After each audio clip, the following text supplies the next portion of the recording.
The air in the dusty courtroom of Harmony Creek was thick with the scent of old wood, sweat, and despair. Sunlight, a brazen intruder, pierced through the grimy window panes, illuminating a cloud of dancing dust motes, and the stark misery etched on Eliza Bennet's face. At 23, she was a widow, her youth a fragile facade over a soul weathered by 2 years of a harsh marriage. Her husband, Silas, was dead, a fact that brought no grief, only a grim, silent relief. Now his absence had left her exposed, a vulnerable target in a town where the law was as crooked as the dirt roads. Seated behind a large, scarred oak desk, Judge Aaron Blackwood wore a self-satisfied smirk that was a permanent fixture on his face. He was a man of corpulent frame and slick black hair, his eyes glinting with a predatory avarice. He held a gavel as if it were a scepter, and indeed, in this town, it was. "Eliza Bennet," he said, his voice a theatrical rumble that seemed to fill every corner of the small room. "The law is clear. Your late husband's debts, they are substantial. His mismanagement of the ranch, his other ventures. I'm afraid the bank has no choice but to seize the property."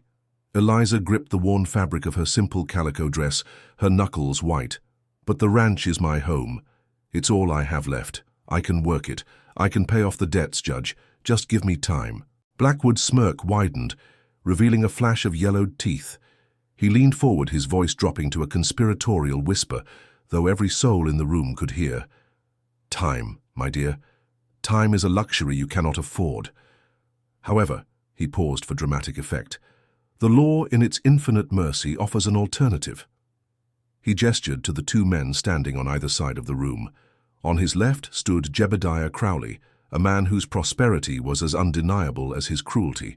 He was a man of bloated wealth, his custom-made suit a jarring contrast to the rustic surroundings. He owned the local mill, the general store, and half the town's water rights. He was a predator, and his gaze on Eliza was a vile caress. "Jebediah has graciously offered to settle your husband's debts," the judge announced, his voice dripping with false magnanimity. "A tidy sum, all things considered. All you need to do is accept his hand in marriage." A gasp rippled through the small crowd. Eliza's heart pounded against her ribs, a frantic, trapped bird. She knew what marrying Crowley meant. It meant trading one prison for another, a gilded cage for a wooden shack. He would own her, body and soul, and her small, fragile freedom would be extinguished forever. "And if you refuse?" Eliza's voice was barely a whisper. "Then the bank takes the ranch. You lose everything, your home, your livelihood, your legacy. You will be cast out, a pauper with nowhere to go. It's a simple choice, my dear." The judge's eyes narrowed, his gaze a challenge. "Choose your husband, girl." Eliza's eyes darted around the room, from the sneering face of Crowley to the impassive, unfeeling faces of the townspeople. They were silent witnesses, content to watch her downfall. She felt a wave of nausea, a sudden, dizzying panic. She couldn't do it. She couldn't trade her freedom for a life of quiet desperation. Then, her eyes fell upon him. Standing in the back, leaning against the wall, was Ethan Cole. He was a man of the land, his presence as natural and unyielding as the mountains on the horizon. His clothes were simple, worn, and his hands, calloused and strong, were testament to a life of hard work. He was a man of solitude, a widower himself, living a quiet life on his ranch, a neighbor she rarely saw but respected from afar. His face was unreadable, his eyes a deep, unsettling blue that seemed to hold the secrets of the earth itself. In a flash of inspiration, a wild, reckless gamble born of desperation, a single thought consumed her. He was a man of honor. She knew it. He wouldn't let her be swallowed whole. Taking a deep breath, she lifted her chin, her gaze meeting the judge's. Her voice, though trembling, was clear and firm. "I'll not marry that man," she said, her eyes flickering to Crowley. The judge's face darkened, his smugness evaporating into a scowl. "Then you choose ruin." "No," she said, her voice growing stronger. "I choose salvation." She turned her head, her eyes fixed on Ethan, who straightened, his gaze meeting hers, a flicker of something she couldn't name in their depths. "I will not take Crowley as my husband," she declared, her voice ringing through the silent courtroom. "No, I'll take the rancher to my bed," she said, her gaze holding Ethan's. A collective gasp went up from the crowd. The judge's jaw went slack. Crowley's face contorted into a mask of pure rage. Ethan Cole, the man of silence and solitude, said nothing, but a muscle in his jaw twitched.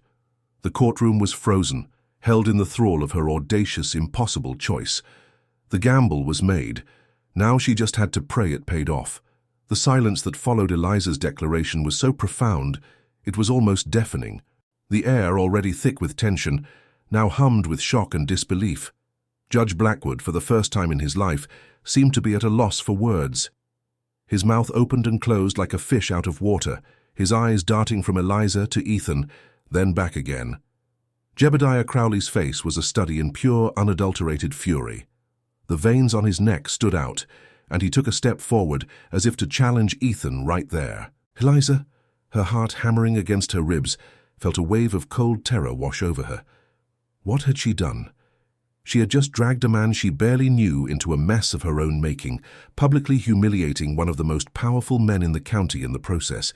She risked everything, but the desperation had been so great, the choice so unbearable, that she had gambled on a man she believed to be honorable. Ethan Cole, the object of her audacious proposition, remained as still as a statue. His face was a stoic mask, but his eyes, those deep, intense blue eyes, held a storm of emotions she couldn't decipher. He didn't look angry, not exactly, but there was a flicker of surprise and a deep sense of a man being cornered. Finally, the judge found his voice. "Eliza Bennett," he thundered, his face a mottled red. "You cannot be serious. This is a court of law, not a saloon. You cannot simply point to a man and declare him your husband." The last word was spat out with contempt. "The law says I must marry to keep my home," Eliza said, her voice surprisingly steady. "You gave me the choice. I have made it. Ethan Cole is a respectable man, a rancher. He has no debts and his ranch borders mine. It's a logical partnership. He can settle the debts with a loan, and together we can repay it." The judge scoffed. "And do you think he will agree to this madness?" All eyes turned to Ethan. He stood there for another long moment, the weight of the entire room's gaze upon him. He slowly pushed himself off the wall and walked forward, his boots making soft thuds on the dusty floorboards. He was a tall man, his presence quiet but commanding. He stopped in front of Eliza, his shadow falling over her. She had to tilt her head back to look at him, her heart in her throat. "Is this true, Cole?" the judge asked, a sneer back on his face. "Are you going to marry this woman? Take on her debts, her mess?" Ethan didn't answer the judge. He just looked at Eliza. His gaze was searching, penetrating. He seemed to be looking not at her face, but into her very soul, weighing her worth, the truth of her desperation. She met his gaze, her own eyes pleading, silently begging him to see the truth of her predicament. The vulnerability in her eyes must have been evident, the raw, unfiltered terror of a woman with nowhere left to go. After what felt like an eternity, he slowly exhaled, a sound that seemed to carry the weight of a heavy decision. "The bank holds the mortgage, is that right?" he asked the judge, his voice a low, gravelly baritone that had a calming effect. "Yes, and the payment is due in 3 days. They are already preparing the foreclosure notice." Ethan turned his gaze to the judge. "I'll settle the debts, all of them, in cash." The courtroom erupted in a flurry of whispers and gasps. The judge's eyes widened with surprise, and a flicker of something akin to respect, or perhaps just disbelief, crossed his face. Jebediah Crowley let out a roar of frustration. "You can't do this!" Crowley shouted. "I had a deal with the judge." "I don't care about your deal, Crowley," Ethan said, his voice hard as stone. He turned back to Eliza, and for the first time a ghost of a smile touched his lips. It was a fleeting thing, but it was there. "The lady has proposed. It seems I must accept." But what about the marriage?" the judge stammered, scrambling to regain control of his court. Ethan's gaze was firm. "We will be married, as the law requires. We will go to the preacher this afternoon and make it official." Eliza felt a wave of relief so profound she almost collapsed. He had agreed. He had saved her. He had taken her impossible gamble and made it a reality. But then, as he looked at her again, his expression grew serious. "But understand this, Mrs. Bennet. This is a business transaction. My home is my sanctuary. This is for the ranch, not for anything else. We will be married, but we will live separate lives. You will keep your ranch and I will keep mine. We will be husband and wife in name only. Is that clear?" Eliza's heart sank a little at his cold pronouncement, but she understood. He was protecting himself, building a wall to keep her at a distance. It was more than she could have hoped for. She had her home, her freedom from Crowley, and a future, however uncertain. "It's clear, Mr. Cole," she said, her voice soft but resolute. "Thank you." The judge, defeated, brought his gavel down with a resounding bang. "Very well, so be it. Case dismissed. The marriage of Ethan Cole and Eliza Bennet will proceed. I expect the paperwork on my desk by tomorrow morning." He stood up, a defeated look on his face. He had lost his prize. Crowley stomped out of the room, his face a thundercloud of frustration and fury. As the small crowd dispersed, Eliza was left standing alone, a single tear of relief rolling down her cheek. Ethan Cole, her new husband, simply watched her. He had saved her life, but what did he want in return? What did this strange, cold arrangement truly mean for her future? As she looked at the tall, solitary man, she couldn't help but wonder if she had just traded one type of loneliness for another. The walk from the courthouse to Ethan Cole's ranch was taken in complete silence. Eliza rode her own mare, a small, docile animal named Belle, while Ethan rode his powerful stallion, Shadow. The distance between them was significant, a physical representation of the emotional chasm that now existed between them. The midday sun beat down on the dusty road, and the only sounds were the rhythmic thud of horses' hooves and the low, persistent hum of insects. Eliza kept her eyes on the road ahead, her mind a whirlwind of thoughts and emotions. She was married, to a man she barely knew, a man whose presence was as quiet and imposing as the vast landscape around them. She had made a desperate choice, and he had, for reasons she couldn't comprehend, agreed to it. She felt a profound sense of gratitude, but also a deep unease. He had rescued her, but his terms were clear. This was a business arrangement, a cold transaction, with no room for sentiment. As they rode, she stole glances at him. He was a man of the land, rugged and strong. His profile was chiseled, his jaw set in a permanent line of stoic determination. The hat he wore shaded his eyes, but she could feel his presence, a quiet force that was both comforting and intimidating. He hadn't spoken a single word since they left the courthouse, and the silence was beginning to feel heavy. They rode past her ranch first, a modest but well-maintained plot of land with a small farmhouse that needed repairs, but was, to her, a fortress. He simply nodded his head toward it, a silent acknowledgement of her home. Then they rode on, toward his. Ethan's ranch was larger, more organized and clearly prosperous. The fences were in good repair, the barn was solid and well built, and a small, tidy farmhouse stood proudly on a hill overlooking the fields. He dismounted with practiced ease, his movements fluid and efficient. He didn't offer to help her, a detail that didn't go unnoticed. She was a self-sufficient woman, and he seemed to respect that. "The preacher is expecting us in an hour," he said, his voice a low rumble. It was the first time he had spoken, and it startled her. "Thank you," she said, her voice soft, "for all of this." He simply nodded. "Don't thank me. This is a deal. A deal has terms." "I understand," she said. "Do you?" he asked, turning his deep blue eyes on her. "You will live in your house, I will live in mine. We will be husband and wife in name only. I will protect your property, and in return you will...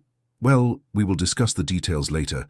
For now we will be married, and that will be the end of it."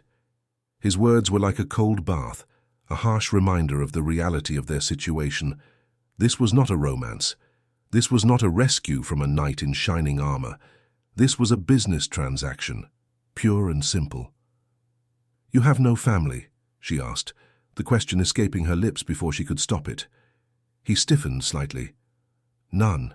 I am alone. My wife passed away 5 years ago." "I'm sorry," she said, genuinely. She had been a widow for 2 years.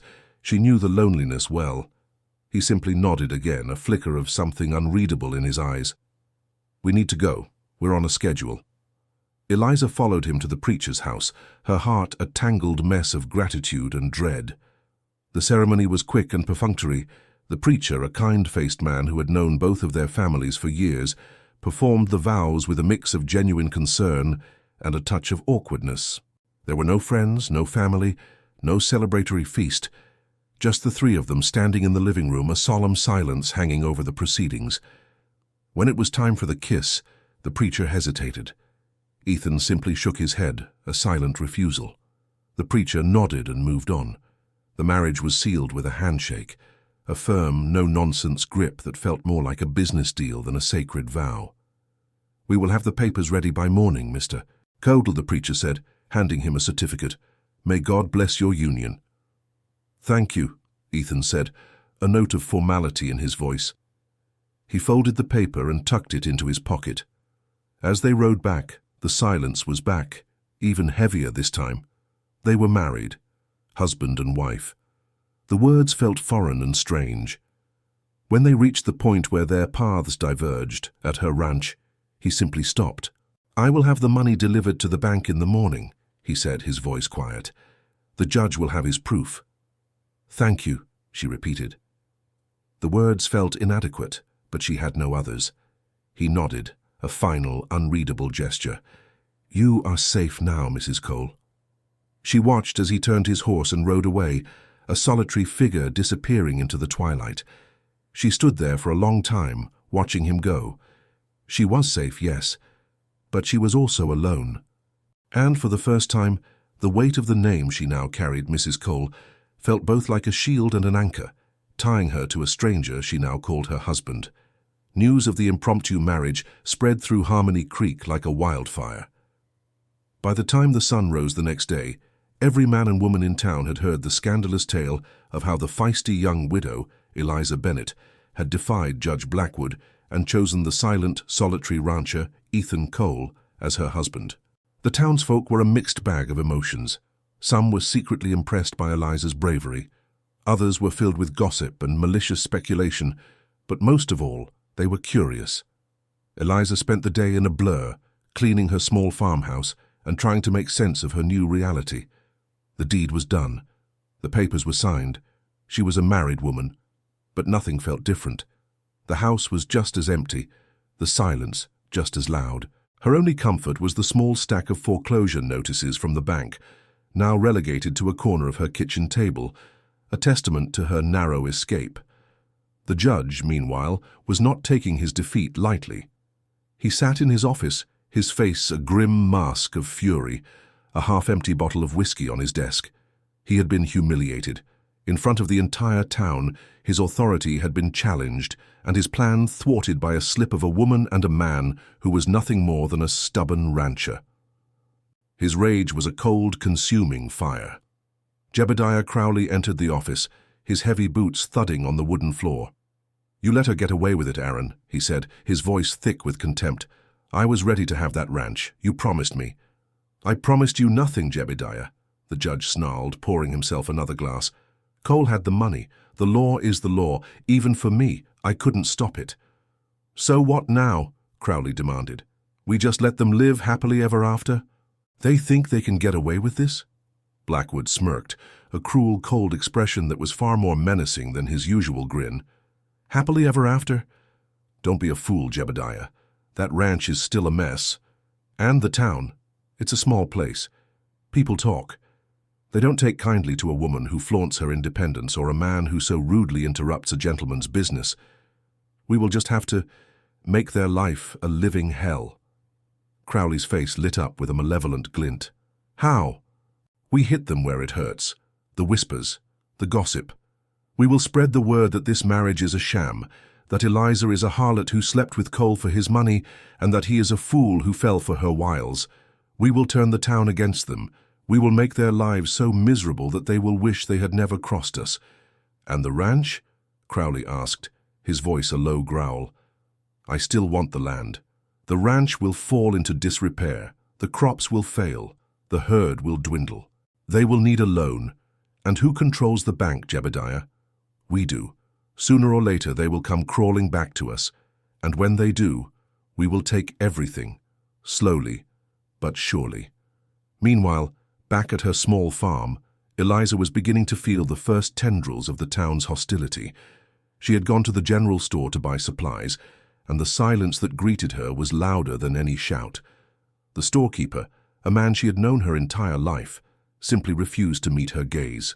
The other women in the store whispered behind their hands, their eyes darting from her to each other. One woman, a long-time acquaintance, even turned her back on her, pretending to be engrossed in a display of fabrics. Eliza felt a familiar knot of loneliness tighten in her stomach. It was the same isolation she had felt during her marriage to Silas. The town had seen her as a strange woman, an outcast. Now, with her scandalous marriage, she was a pariah. Just as she was paying, a gruff voice from behind her made her jump. It was Ethan. He had ridden into town to take care of some business. He didn't acknowledge her. He simply walked to the counter, placed a few coins on the wood, and picked up a sack of flour. "Congratulations, Mr. Cole," the storekeeper said, his voice dripping with sarcasm. "Heard you got yourself a new partner." Ethan's gaze was as hard as flint. "I got a wife, Sam. The law says so." "Is there a problem?" The storekeeper paled. "No, Mr. Cole, no problem at all." Ethan simply grunted, paid for his goods, and walked out without a backward glance. Eliza felt a strange mix of emotions. She was grateful for his silent defense, but also deeply hurt by his cold indifference. He had protected her in public, but in private he was still a stranger. As they rode back to their respective ranches, the silence was more uncomfortable than before. The townsfolk had already started their campaign of revenge. The first seeds of Blackwood's vengeance had been planted, and they were already beginning to sprout, poisoning the very air they breathed. Eliza knew that this marriage, this life she had chosen, was not going to be easy. The real fight was just beginning. Eliza woke up to a reality that was both a relief and a new kind of burden. Her ranch was still hers. The sun rose over her fields, and the small farmhouse, though in disrepair, was her sanctuary. The knowledge that she was safe from Crowley and the judge was a profound comfort. But the comfort was tempered by the knowledge that she was now married to a man she barely knew, a man who had made it clear that their union was a business arrangement. She went about her morning chores with a heavy heart. The water pump was broken again, a constant frustration that her late husband had always promised to fix, but never did. The fences needed mending, and the fields were a tangle of weeds and overgrown grass. The ranch was her home, but it was also a reflection of the neglect and chaos that had defined her previous life. As she was trying to fix the pump with a wrench, a familiar quiet presence made her jump. Ethan Cole was standing a few feet away, leaning against the fence, his arms crossed over his chest. He looked like he had been there for a while, simply observing her. "The pump needs a new washer," he said, his voice a low, matter-of-fact rumble. "And a new pipe. The old one is rusted through." Eliza straightened, wiping a streak of dirt from her forehead with the back of her hand. "I know. Silas was always going to get to it." "He never did," Ethan said, a note of quiet disdain in his voice. "He was a fool. This ranch is a mess, Mrs. Cole." She winced at his words. "I know, but it's my mess. I'll get it in order." He simply nodded. He walked to her porch and sat on the steps, taking out a small bag of tobacco and rolling a cigarette with practiced ease. The silence returned, but this time it was different. It felt less like a chasm and more like a space to be filled. "I need to talk about the debt," he said, the words cutting through the stillness. Eliza's heart sank. She knew this was coming. "I understand. I'll work hard. I'll sell a few head of cattle. I'll plant more crops. I'll pay you back." "I'm not talking about a loan, Mrs. Cole," he said, his eyes fixed on the horizon as he lit his cigarette. "I paid off the debt. It's done. But you owe me something else now." She frowned, her stomach tightening. "What?" "You owe me a working ranch. I didn't save this land just for it to fall to ruin. This land has potential. It's good land. You can't do it all yourself, and I won't have a half-broken ranch right next to mine. It's bad for business." She bristled at his tone. He was talking about her life's work as if it were a faulty piece of machinery. "I can handle it. Can you? The pump is broken, the fences are a mess, your fields are overgrown, your cattle are thin, you have no one to help you, and you are a woman alone in a town that already wants to see you fail. You need help, Mrs. Cole, and I'm the only person you can trust now." His words, though harsh, were undeniably true. She felt a sting of tears behind her eyes. He was right. She was exhausted, overwhelmed, and alone. "What do you propose?" she asked, her voice small. "I will help you. I will fix the pump, mend the fences, help you with the cattle. I'll get your ranch in order. But in return, I want you to work on my ranch as well. We will work together as a team. We will combine our efforts to make both our ranches profitable, and we will be partners, business partners. That's the other part of the debt." She stared at him, stunned. He wasn't asking for money. He was asking for something more valuable, her labor, her trust, her partnership. It was a strange, unorthodox deal, but it was also a lifeline. "You would do all that for me?" she asked, her voice laced with disbelief. "Not for you, for the ranch? It's a sound investment. We can make a good profit, and we will prove Blackwood and Crowley wrong. We will show them that we don't need them. We can be successful on our own, and the town will see that too." A slow smile spread across Eliza's face, a genuine, joyful expression that hadn't been there in years. It was a smile of hope. He wasn't a knight in shining armor, but he was a partner, a true partner. "It's a deal, Mr. Cole," she said, her voice filled with newfound determination. "It's a deal." He stood up, put out his cigarette with the toe of his boot, and walked toward the pump. "Then let's get to work, Mrs. Cole. We have a lot of ground to cover." As he began to examine the pump, Eliza watched him, a different kind of warmth spreading through her chest. It was not the warmth of romance, not yet. It was the warmth of a partnership, of a shared purpose, of a man who, in his own quiet way, had given her a chance to build something new, something real, from the ruins of her old life. And for the first time since Silas's death, she felt truly, genuinely hopeful. The arrangement began the next day. The sun had barely crested the horizon when Ethan Cole arrived at Eliza's ranch. He brought with him a wagon filled with tools, lumber, and a new pump. He was all business, his movements deliberate and efficient. He didn't waste time on pleasantries, simply pointed to the broken pump and said, "Let's start here." Eliza, initially a bit intimidated, quickly fell into a rhythm with him. She was a hard worker, and she knew the land. She had worked alongside her father for years before her marriage to Silas. She was strong and resilient, and she had an innate understanding of the ranch's needs. Ethan, in turn, was a master craftsman. He worked with a quiet intensity. His hands, though calloused and rough, were capable of delicate and precise work. They worked in silence for the most part, but it was a comfortable silence, a shared understanding of a difficult task. As they worked, Eliza couldn't help but notice the small details about him. He was a man of routines. He would stop for a meal at the same time every day, would clean his tools meticulously before putting them away, and would never waste a movement. He was a man who lived by a strict code of order and efficiency. It was a stark contrast to the chaotic, neglectful life she had known with Silas. As the days turned into weeks, the ranch began to transform. The broken pump was replaced by a new, gleaming one that provided a steady stream of water. The fences were mended, the holes in the barn were patched, and the fields were cleared of weeds. The ranch, once a symbol of her misery, was now becoming a symbol of her resilience. One afternoon, as they were mending a fence near a small creek, Eliza noticed a jagged scar on Ethan's arm, a pale line that disappeared into the sleeve of his shirt. It was old, a testament to some past injury. "What happened?" she asked, her curiosity getting the better of her. Ethan froze, his movements ceasing for a moment. He looked at her, a look of quiet intensity in his eyes. "An accident. A long time ago." He didn't say anything else, and the silence that followed was different this time. It was a wall, a sign that she had trespassed on a part of his life that was off limits. She regretted asking. Later that week, she found a picture in her late husband's desk, a small faded photograph of a young woman with a kind smile and light hair. She was a pretty woman, and the photograph was a stark reminder of the life he had once had.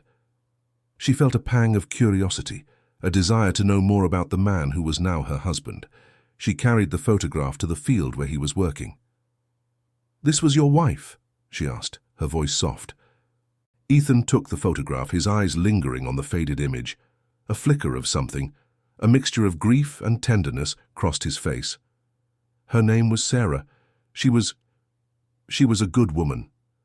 "She was beautiful," Eliza said. "She was," he agreed, his voice a low whisper. "She got sick. The sickness took her fast.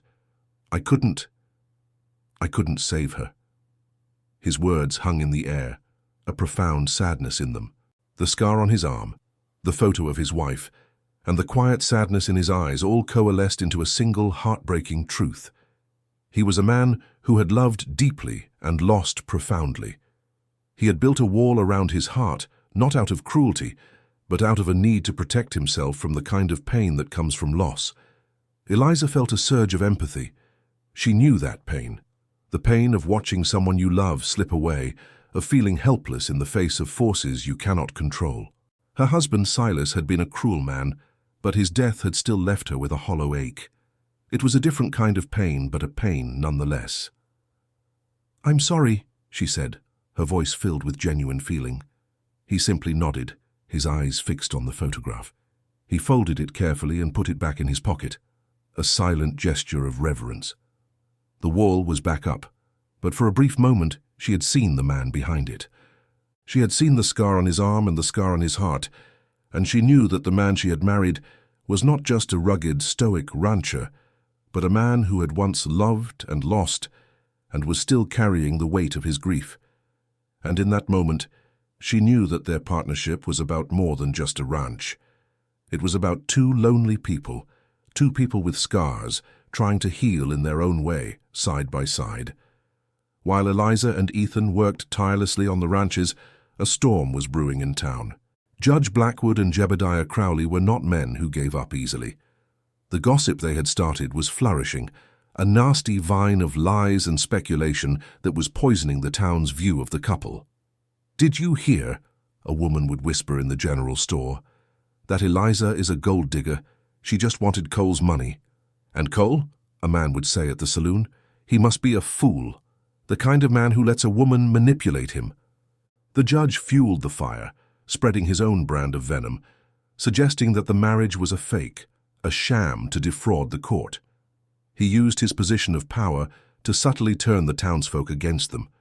He would refuse to hear any case involving Eliza's ranch, claiming he had a conflict of interest.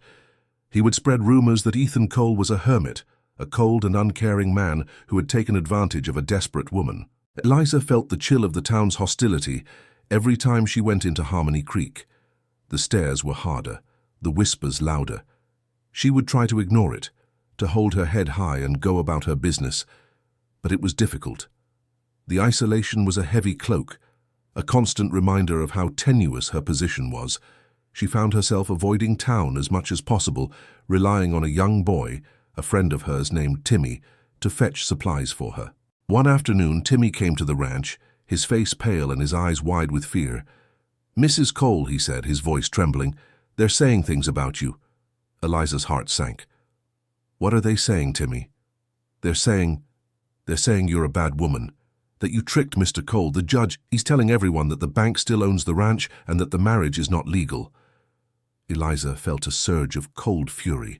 The judge was lying. He was using his power to undermine their marriage and turn the town against them. He was trying to take back the ranch, not with legal force, but with the poison of gossip and lies. Later that evening, as Ethan was getting ready to leave, she told him what Timmy had said. She expected him to be angry, to be frustrated, but his face remained as impassive as ever. "The judge is a snake," he said, his voice a low rumble. "He'll do whatever he can to get what he wants." "He's lying," she said, her voice tight with anger. "The marriage is legal, the papers are signed." "It doesn't matter what the truth is, Mrs. Cole," he said, his gaze fixed on her. "What matters is what they believe, and they believe what the judge tells them to believe." "What are we going to do?" she asked, her voice laced with desperation. Nothing, he said, the word a simple statement of fact. We do nothing. We don't fight fire with fire. We don't dignify their lies with a response. We ignore them. We work. We prove them wrong with our actions, not our words. We will make this ranch a success.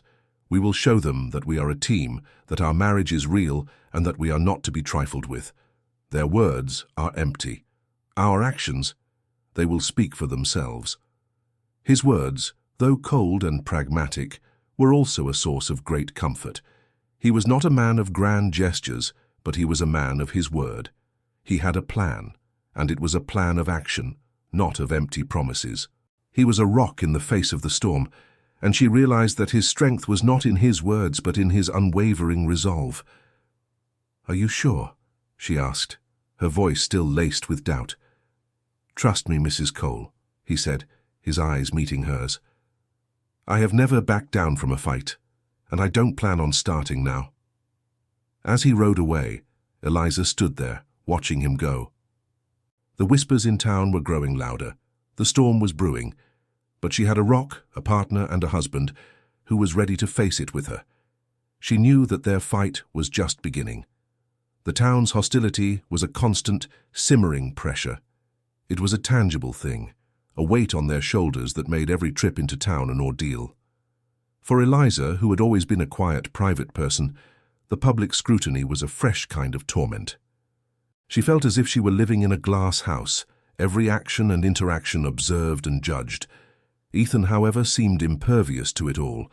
He continued to work on her ranch, his movements as unhurried and deliberate as always. He would go into town for supplies, and though he would be met with cold stares and a few mumbled insults, he would simply go about his business, his face a mask of stoic indifference. It was as if he had built a wall around himself, a fortress of calm that no one could breach. One day they were working together on the fence line that separated their two ranches. The boundary was a physical line, but the line between them was beginning to blur. They had a shared purpose, a common goal, and a rhythm of work that was becoming second nature. "They're saying that you are a fool, Mr. Cole," Eliza said, her voice a low whisper, "that you were tricked." He didn't look up from his work. "They can say what they want. They don't know me. They don't know you. Their words mean nothing." "But they hurt," she said, her voice laced with a raw honesty. "They make me feel small, like I am nothing more than a problem you had to solve." He finally stopped his work, straightened up and looked at her. His deep blue eyes held a quiet intensity that was unnerving. "You are not a problem, Eliza." It was the first time he had ever used her given name, and it made her heart skip a beat. "You are a woman who fought for her home. You are strong. You are brave. That's what I saw in that courtroom." His words were not a flowery compliment. They were a simple statement of fact, a truth he saw in her that she had long forgotten. She felt a warmth spread through her chest, a feeling of being seen, truly seen, for the first time in a very long time. "Why me?" she asked, the question escaping her lips before she could stop it. "Why did you agree to this? You could have let the judge have his way. You had nothing to gain from this." He turned away from her, his gaze sweeping over the vast, empty expanse of their combined land. "My wife is Sarah. Her father was a good man. He was a rancher just like me. He taught me everything I know. When he passed away, his land, it was taken from him. He had no sons. And the bank, they didn't care about a man's legacy. They didn't care about the hard work. They just took it all away. I couldn't let that happen to you. I saw your father in you. I saw your will to fight. I had to do something. It was a debt I owed to a good man and to the memory of my wife." His voice was low, filled with a profound sorrow, a vulnerability she had never heard before. He had not just rescued her from a corrupt judge. He had rescued her from the fate that had befallen his own family. Their marriage was a pact, yes, but it was also a quiet act of redemption. Eliza felt a well of emotion rise in her. He had taken on her burden not for her, but for the ghost of his own past. It was a different kind of love, a love born of shared pain and shared values. It was not the passionate, romantic love she had dreamed of as a young girl, but it was something far more real, far more enduring. "Thank you," she said, her voice thick with emotion. He simply nodded, his eyes fixed on the horizon. his past and present now forever intertwined. They continued to work, the silence between them now filled with a new understanding. The debt was not just a financial one. It was a debt of history, of memory, of a shared destiny. They were not just husband and wife. They were two broken people, two people with scars, trying to build a new life, a new legacy, on the soil of their shared past. And for the first time she felt a glimmer of hope that their marriage, a marriage of convenience, might just turn into something more. As the weeks passed, a quiet, almost imperceptible shift began to occur. The initial awkwardness between Eliza and Ethan gave way to a comfortable, easy rhythm. Their days were a shared purpose, a silent dance of labor and companionship. They would work side by side, their movements synchronized, a team in every sense of the word. They didn't need to speak much. A glance, a nod, a shared smile over a particularly stubborn fence post, that was all they needed. Eliza found herself looking forward to his arrival each morning. He was a quiet man, but his presence was a source of comfort and strength. He would bring her a fresh brewed coffee in the morning, a small kind gesture that she never expected. He would show her how to fix things, not with a condescending tone, but with a patient, respectful instruction. He taught her how to mend the fences with a sturdier knot, how to sharpen her tools to make the work easier, and how to read the clouds for signs of rain. He, in turn, began to open up, albeit in small, careful increments. He would tell her stories of his father, a stern but fair man who had taught him everything he knew about ranching. He would tell her about his childhood, about a happy but lonely existence on the ranch. He was a man who lived with his memories, and with Eliza he was beginning to share them. One evening, as the sun was setting, painting the sky in shades of orange and purple, they were sitting on her porch, their work for the day done. The air was cool and smelled of dry grass and impending night. "My mother," Eliza said, her voice soft. "She was a seamstress. She could fix anything. She would always say that a well-mended garment was a testament to the character of the woman who wore it. She believed in making things last, in making things right." Ethan nodded, his gaze fixed on the setting sun. "My father was like that. He would say a well-mended fence was a testament to the character of the man who owned the land. He believed in doing things right the first time, so you wouldn't have to go back and fix them later." They fell into a comfortable silence, a shared understanding of their parents' values. Eliza felt a deep sense of connection to him. They were two people from different lives who had been raised with the same values: hard work, integrity, and a deep respect for the land. "You've been good for this place," Ethan said, his voice a low rumble. "This ranch, it has a soul again. It has life." Eliza looked at him, her heart thumping in her chest. His words were a gift, a validation of all her hard work. "So have you," she said, her voice trembling slightly. "You've been good for me." He finally turned to look at her, his deep blue eyes holding hers. He didn't say anything, but in that moment, in the silence, a new kind of understanding passed between them. It was no longer a business transaction. It was no longer about a debt to his past. It was about them, about the two of them sitting on a porch watching the sun go down and realizing that they were not two separate people, but two halves of a whole, two broken pieces that were slowly, carefully, beginning to mend. He reached out and gently took her hand, his calloused palm warm against her skin. He didn't say anything, but the gesture was everything. It was a promise, a gesture of affection, a quiet acknowledgement that the walls they had both built around their hearts were beginning to crumble. The first glint of romance, fragile and shy, had appeared in the setting sun, and in that moment, Eliza knew with a certainty that was both terrifying and exhilarating that their story, a story that had begun as a desperate gamble, was just beginning to unfold. The delicate dance of budding affection between Eliza and Ethan was rudely interrupted by a formal summons. A stern-faced clerk from the courthouse arrived at the Bennett Ranch with a sealed letter. The paper was stiff and official, the judge's signature a bold, arrogant scrawl at the bottom. The message was an ultimatum. Judge Aaron Blackwood was calling a special hearing. He intended to review the legality of their marriage, and by extension, the ownership of the Bennett Ranch. Eliza's hands trembled as she read the letter. The joy and peace she had found in the past weeks evaporated instantly, replaced by a cold dread. The judge wasn't going to let them win. He was going to use his power, his influence, and the town's gossip to dismantle everything they had built. When Ethan arrived for work that morning, his usual stoic calm was a welcome sight. She handed him the letter, her hand still shaking. He read it, his face a mask of stone, a muscle in his jaw clenched, the only outward sign of his anger. "He's not giving up," Eliza said, her voice small. "I told you he wouldn't," Ethan replied, his voice a low rumble. "He's not a man who accepts defeat easily. He'll use the town's whispers against us. He'll claim the marriage is not a true union, that it was a fraudulent act to save the ranch from a legal debt. But it's not a lie," she said, her voice filled with desperation. "We are married. We live together." "We live together as business partners, Eliza," he interrupted, his tone hard. "We have never consummated the marriage. He'll use that. He'll question our motives, our integrity. He'll paint us as liars and cheats. He'll use the law to make our lives miserable." Eliza felt a wave of nausea. He was right. Their marriage, built on a desperate lie, was now their greatest vulnerability. "What are we going to do?" she asked, her voice laced with fear. He didn't answer right away.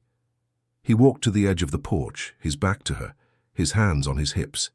He was thinking, weighing his options, a general planning his strategy for an inevitable battle. "We have two choices," he said, turning back to her. His eyes, those deep, unsettling blue eyes, were filled with a steely resolve. "We can go to the hearing and face him. We can fight his lies with our truth, but we know he's a master at twisting the truth. Or we can give him a reason to back down." Eliza frowned, not understanding. "A reason? What reason could we possibly give him?" He walked to her, his gaze holding hers. He reached out and gently took her hand, his thumbs stroking her knuckles. The gesture was both a comfort and a quiet challenge. "We make the marriage real, Eliza." Her heart thundered in her chest. "What?" she whispered. "We consummate the marriage," he said, his voice low but firm. "We make the lie a truth. We show him that our union is not a sham. We show him that we are a real family. He can question our motives, he can use the law against us, but he cannot deny the truth of a real physical union.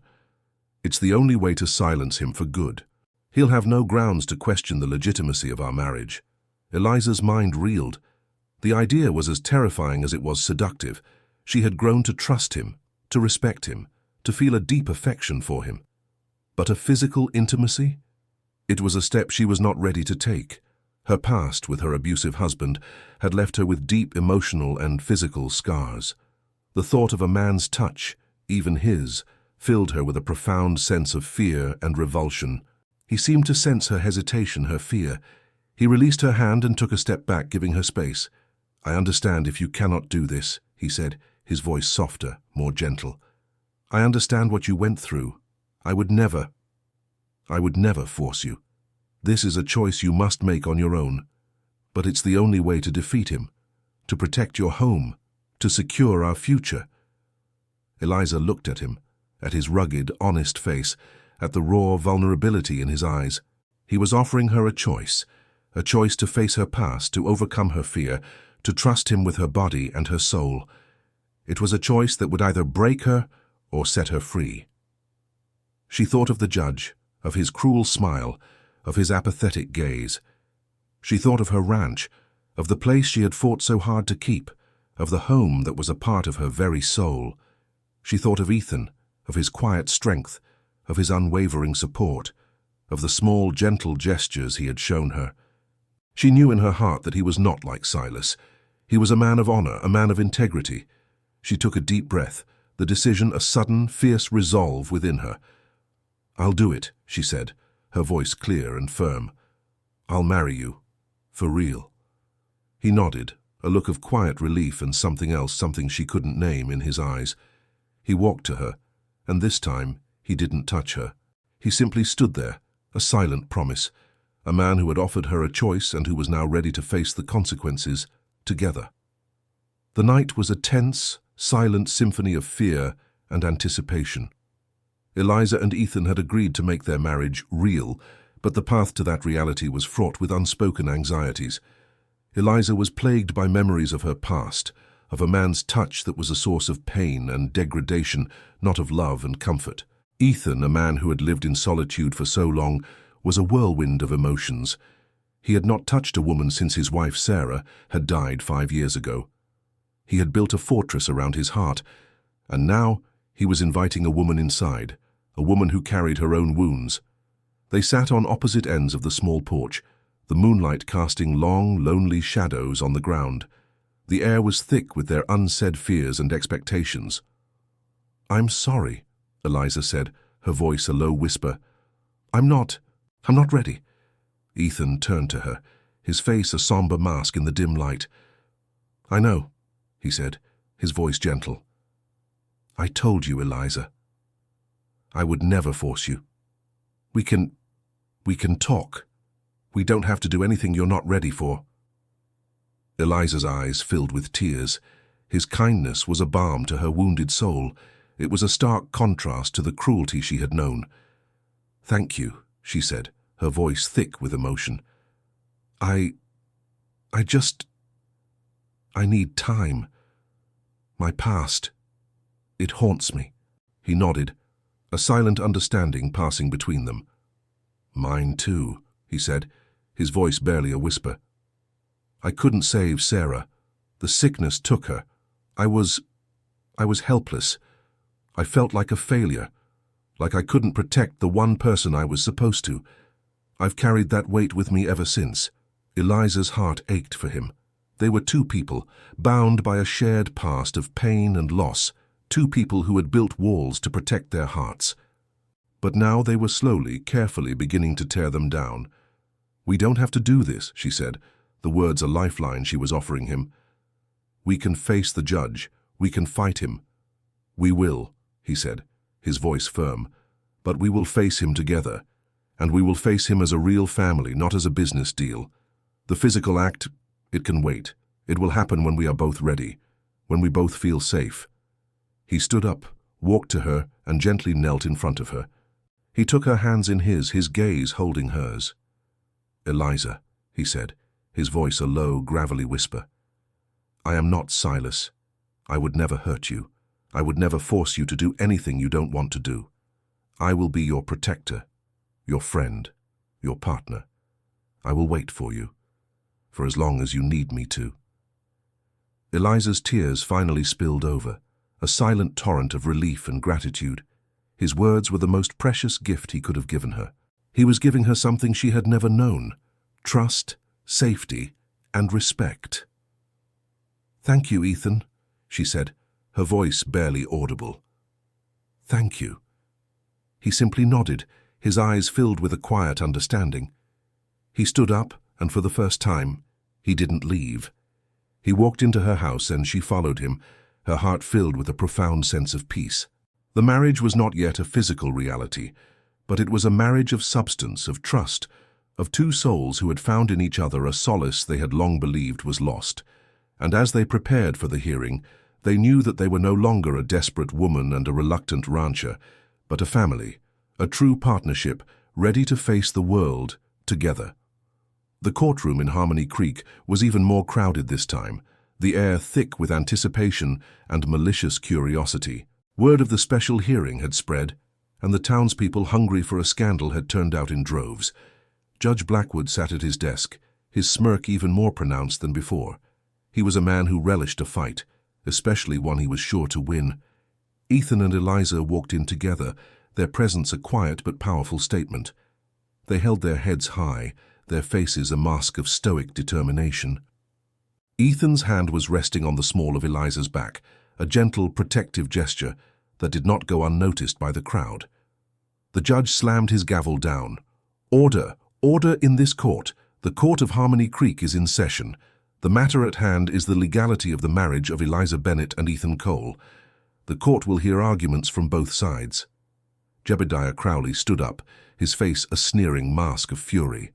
"Your Honor," he said, his voice a theatrical bellow. "This marriage is a sham, a farce, a fraudulent act to deprive me of the property that was rightfully mine. They have no love for each other. They are not a family. They are business partners, and nothing more. I demand that this court annul the marriage and give me the property as was agreed upon." The crowd murmured in agreement. The judge nodded, his gaze fixed on Ethan and Eliza. "The court takes Mr. Crowley's words seriously. Mr. Cole, Mrs. Cole, how do you respond to this?" Ethan took a step forward, his voice a low, powerful rumble that seemed to fill every corner of the room. "The marriage is legal, Your Honor. The papers are signed, the vows were said in front of a preacher, and the debt has been settled. The ranch is now under our protection. We are husband and wife, a family." "And do you live together as husband and wife?" the judge asked, his smirk returning. "Do you share a bed? Do you love each other?" The questions were a direct assault on their personal life, a violation of their privacy. The crowd leaned in, their eyes filled with a greedy curiosity. Eliza took a step forward, her hand still resting on Ethan's back. She took a deep breath, her gaze meeting the judge's. "Your Honor," she said, her voice clear and strong, "the nature of our marriage is our own business. It is a private matter between a husband and a wife. The law requires a legal union, and that is what we have. It does not require us to put our private lives on display for the entertainment of a courtroom." A small murmur of surprise rippled through the crowd. Her words, so simple and so brave, had caught them off guard. The judge, however, was not so easily swayed. "The court is a public institution, Mrs. Cole. Your marriage is a matter of public record. I demand an answer. Is this a true union, or is it a convenient arrangement?" Ethan took another step forward, his voice a low, dangerous whisper. "It is a true union, Your Honor. We are a family. We are partners in life and in business. We are building a future together, a future that Mr. Crowley and you would deny us. We have done nothing wrong.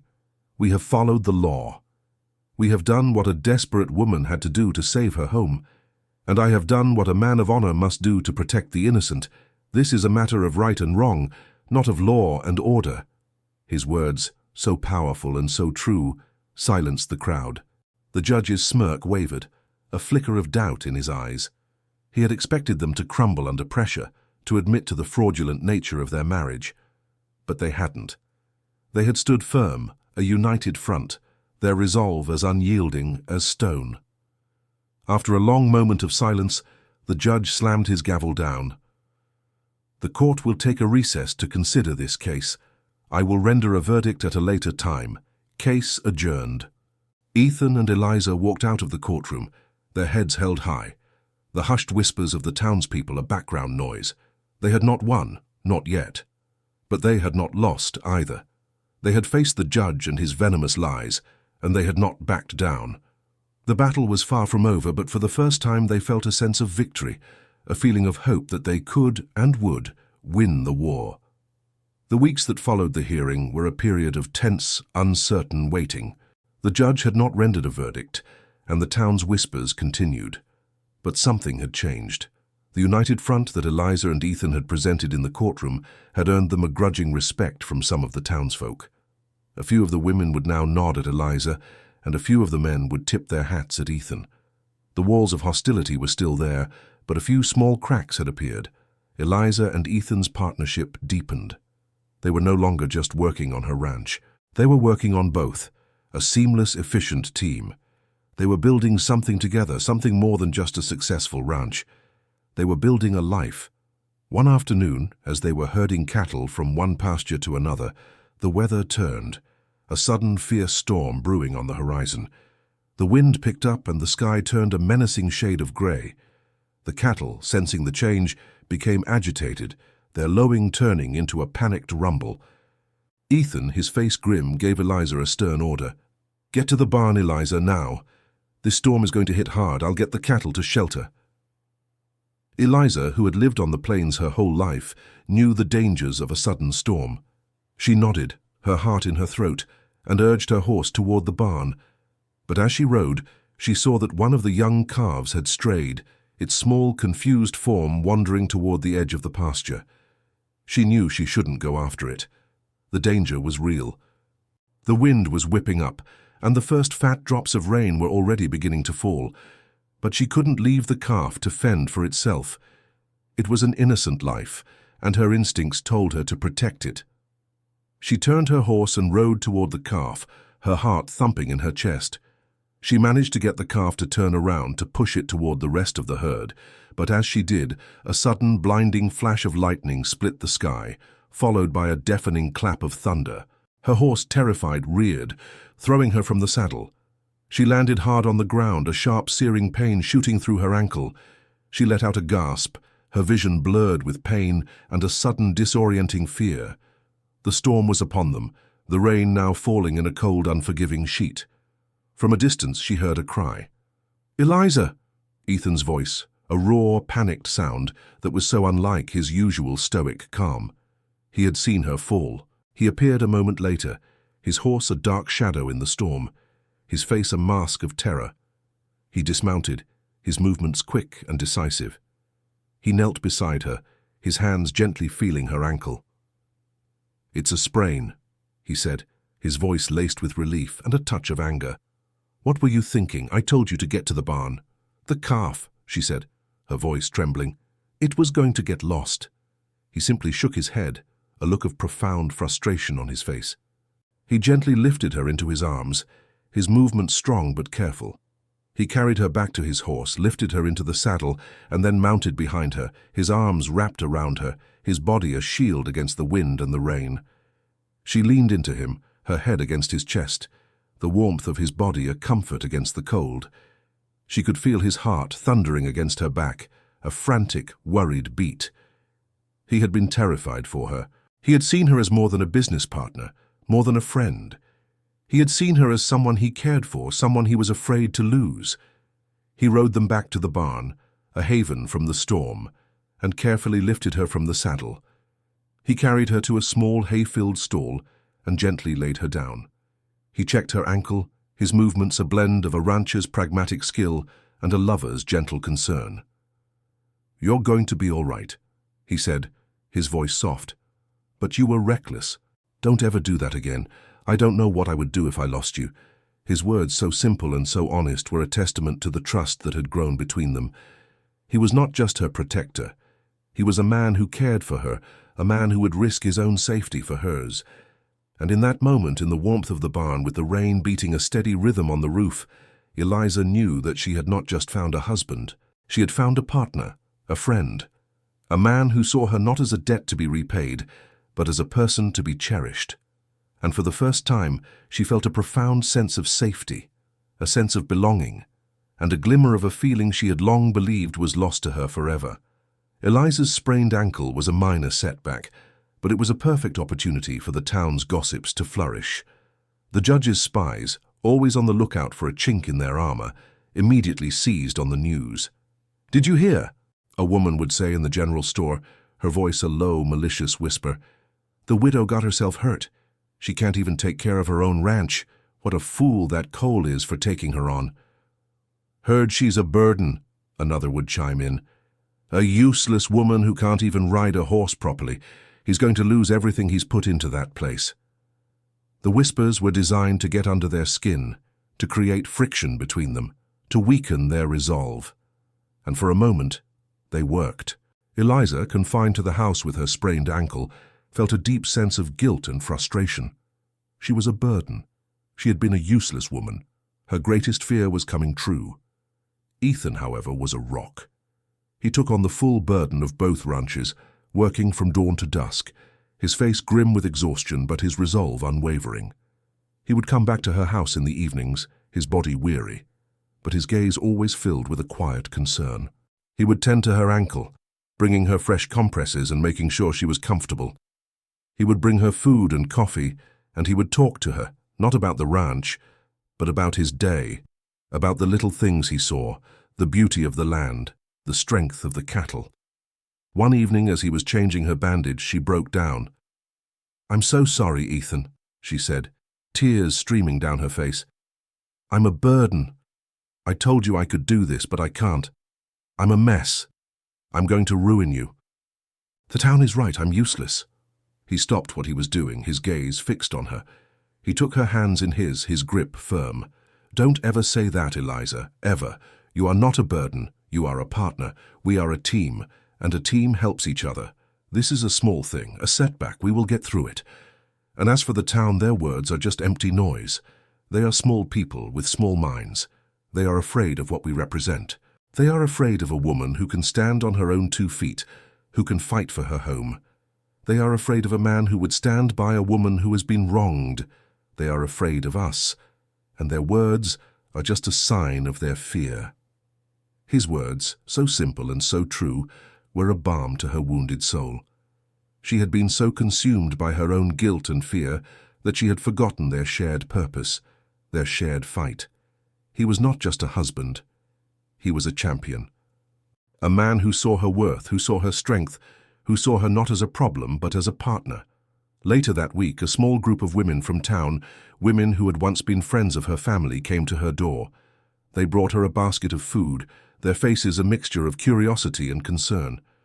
"We heard you got hurt, Eliza," one of them said, her voice soft. We wanted to make sure you were all right." Eliza looked at them, a well of emotion rising in her chest. They had come to her defying the town's gossip, defying the judge's lies. They had come to her out of kindness, out of a quiet, rebellious act of friendship. "Thank you," she said, her voice thick with emotion. "Thank you so much. I'm fine. Just a sprained ankle, it's nothing."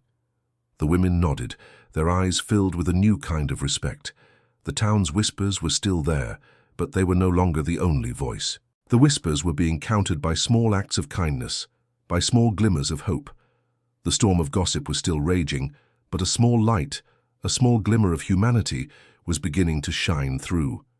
And in that light, Eliza knew that they were not just fighting a corrupt judge, but they were fighting for something more, for a community, for a sense of belonging, for a home that was not just a house, but a sanctuary, a place where they could be themselves, a family.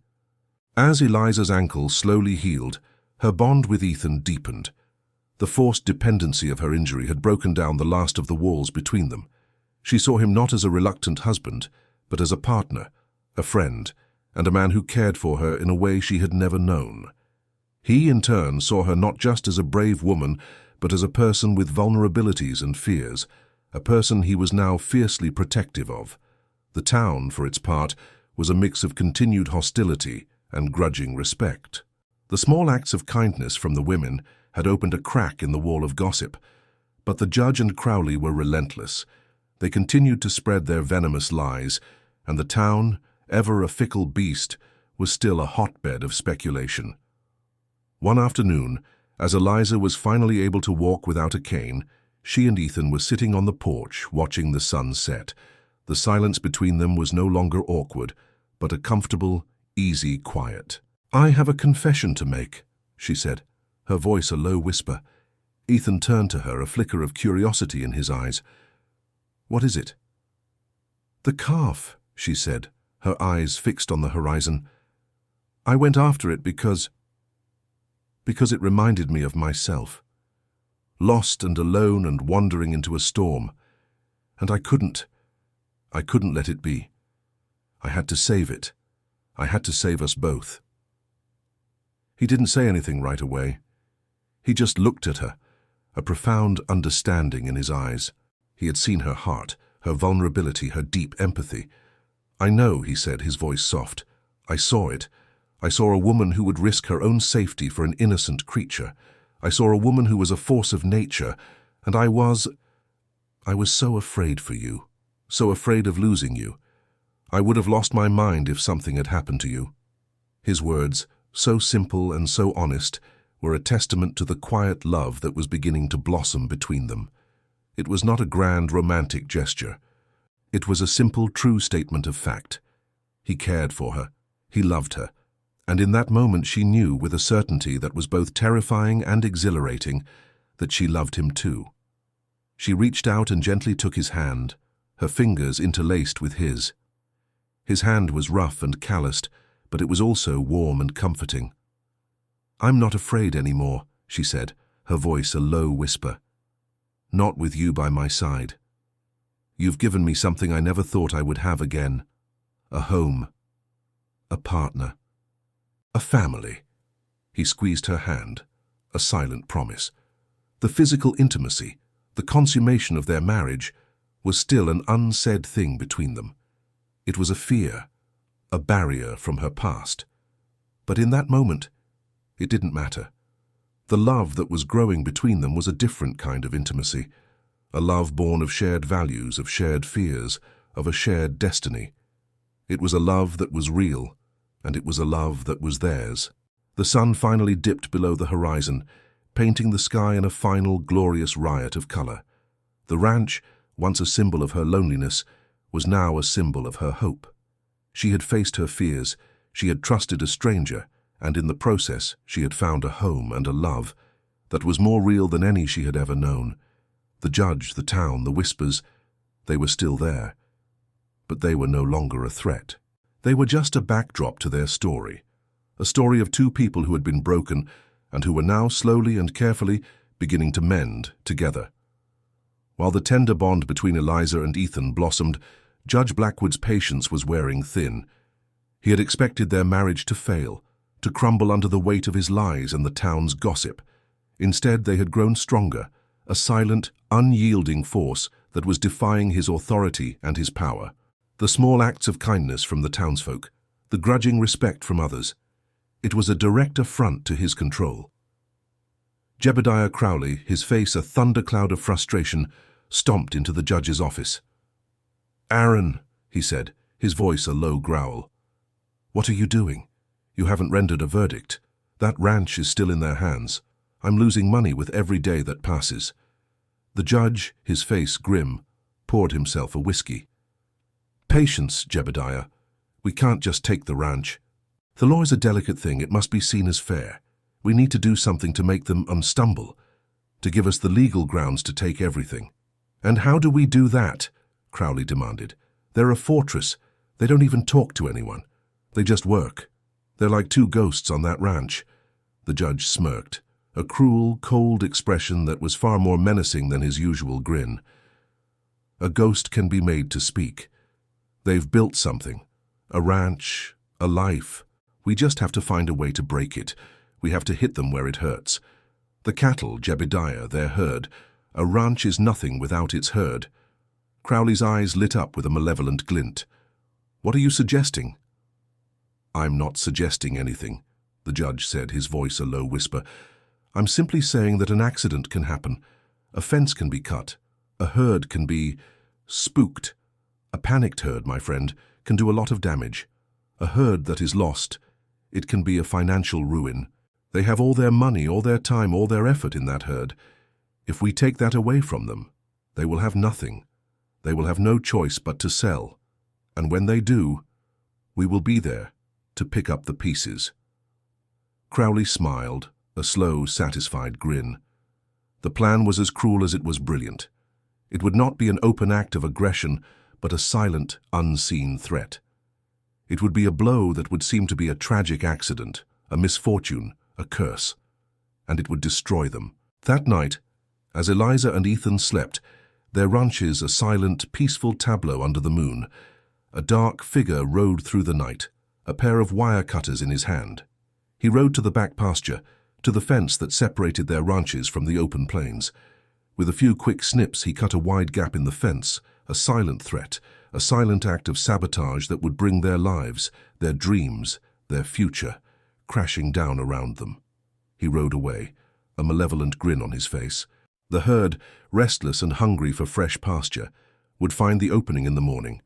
They would wander off, a slow, unstoppable river of cattle, and by the time Eliza and Ethan discovered the cut fence, it would be too late. The herd would be gone, and their dreams of a prosperous future would be gone with it. The morning started like any other.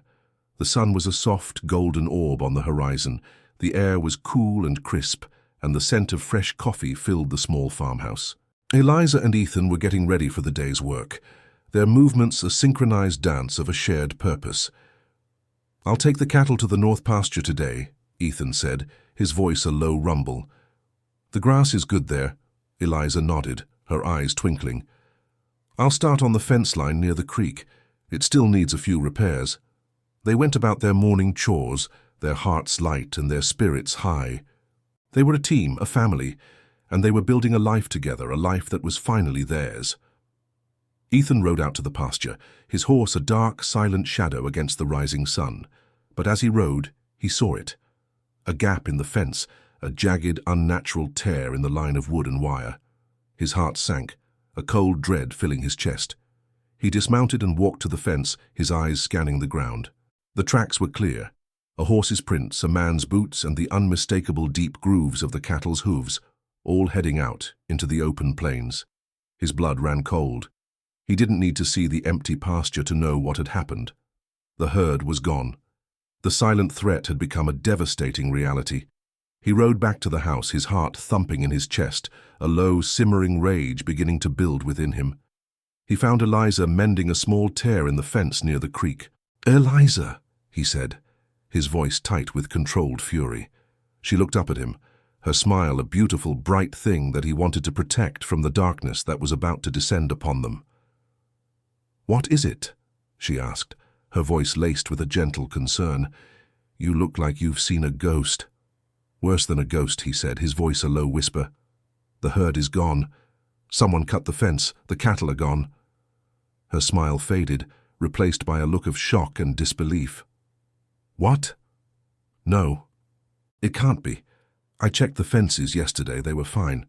"I know," he said, his voice grim. "It was sabotage. Someone did this. Someone wants to see us fail." Eliza's hands began to tremble. Her heart, once so full of hope, was now filled with a crushing despair. The herd was their livelihood. It was their future. Without it, they had nothing. The judge had won. He had found a way to break them, to destroy everything they had built. "What are we going to do?" she asked, her voice a small, terrified whisper. "We find them," he said, his eyes filled with a fierce, unwavering resolve. "We find the herd, we bring them back, and when we do, we will find the man who did this, and we will make him pay." His words, so powerful and so true, were a lifeline in the sea of her despair. He was not a man who would give up. He was not a man who would accept defeat. He was a man who would fight. And in that moment, Eliza knew that the battle was not over. It had just begun, and they would face it together. The hunt for the lost herd began immediately. Eliza and Ethan rode out, their faces grim, their eyes fixed on the horizon. The tracks were easy to follow at first, a wide, trampled path that led away from their ranches and toward the open, unforgiving plains. They rode for hours, the sun climbing higher in the sky, their hope dwindling with every mile they traveled. The tracks were becoming harder to follow, a faint memory in the vast empty landscape. The heat was a searing, unforgiving presence, and the dust, kicked up by their horses' hooves, was a constant, choking companion. Eliza, who was still recovering from her sprained ankle, was exhausted. The pain was a dull, constant throb, a silent companion on her journey. But she didn't complain. She rode with a grim determination, her gaze fixed on the horizon, her will as strong as Ethan's. They stopped to rest, their horses weary, their bodies aching. They shared a canteen of water, their hands touching, a small, silent comfort in the vast, lonely landscape. "We have to find them, Ethan," she said, her voice a low whisper. "We can't lose them. We can't lose everything." "We won't," he said, his voice firm. "We will find them, I promise you." He looked at her, his gaze filled with a quiet admiration. She was a woman of strength, a woman of resilience. She had faced a corrupt judge, a hostile town and an injury, and now she was facing a hunt that could break the spirit of any man. But she was not broken. She was a warrior. They continued their search, their hope dwindling, their determination a constant, unwavering presence. They had been riding for 2 days, their supplies dwindling, their exhaustion a heavy cloak. One evening, as the sun was setting, painting the sky in a final, fiery riot of color, they found them. Her small, ragged herd of cattle, grazing in a small, isolated valley. Their brand, the brand of the Bennett Ranch, was a familiar sight, a symbol of their hope, of their future. Eliza let out a sob of relief, a raw, emotional sound that was a testament to the fear she had been holding inside. "We found them," she whispered, her voice thick with emotion. "We found them." Ethan, his face a grim mask of exhaustion and relief, simply nodded. "We found them," he said, his voice a low rumble. Now we take them home. The journey back was even more difficult than the journey out. The cattle were tired, skittish, and uncooperative. The sun was a searing, unforgiving presence, and the exhaustion was a heavy, constant weight. But they rode on, their resolve as strong as ever. When they finally arrived back at the ranch, the sun was rising, a new day dawning on their small, private world. They had done it. They had faced a silent threat, a malicious act of sabotage, and they had won. They had brought the herd home.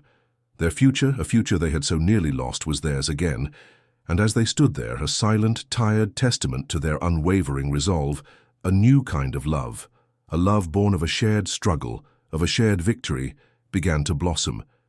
It was a love that was not just a feeling, but an action, a love that had been forged in the heat of a shared battle, and a love that would, from that day on, be a constant, unwavering presence in their lives. The hunt was over, and the battle was won. But the war was just beginning, and they would face it together. The return of the herd was not a silent event. The thud of their hooves, the lowing of the cattle, it was a triumphant symphony that was heard by the townsfolk. The next day, as Eliza and Ethan were repairing the cut fence, a small group of townspeople, their faces a mixture of curiosity and a new kind of respect, approached them. "We heard you found them," a woman said, her voice soft. We wanted to make sure you were all right." Ethan, his face grim with exhaustion, simply nodded. "We're all right," he said, his voice a low rumble. "Someone cut our fence. Someone tried to ruin us." The townspeople murmured in surprise and a flicker of shame. They had believed the judge's lies. They had believed that Ethan and Eliza were weak, that their marriage was a sham, that they would fail. But they hadn't. They had faced a silent threat, and they had won. "Who would do such a thing?" a man asked, his voice filled with a genuine shock. Ethan and Eliza exchanged a glance. They didn't have proof. They couldn't accuse anyone without a legal basis. But they both knew. The judge, Crowley, they were the only ones who had anything to gain from their failure. "We don't know," Eliza said, her voice a low whisper, "but we know that this ranch, this land, is our home, and we will do whatever it takes to protect it. We will not be broken." Her words, so simple and so brave, were a testament to her strength. The townspeople looked at her, and in their eyes she saw not just a widow, not just a wife, but a woman of strength, a woman of courage, a woman who had faced her fears and had won. The seeds of change had been planted.